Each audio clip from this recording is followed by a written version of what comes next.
Don't do this. That song of yours is getting a little old.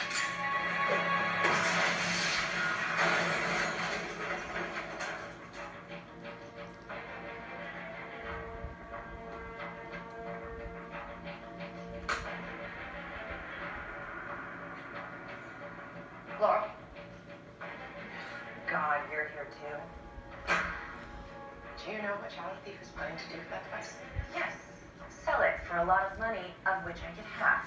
Who do you think she's going to sell it to? The Girl Scouts?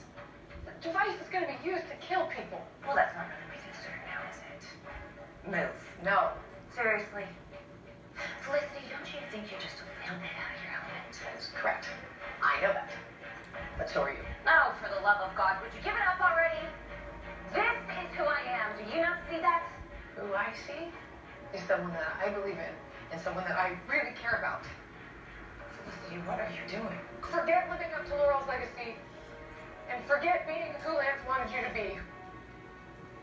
What do you want? I want you to get out of my way. I guess if you're okay with that device killing people, you may as well start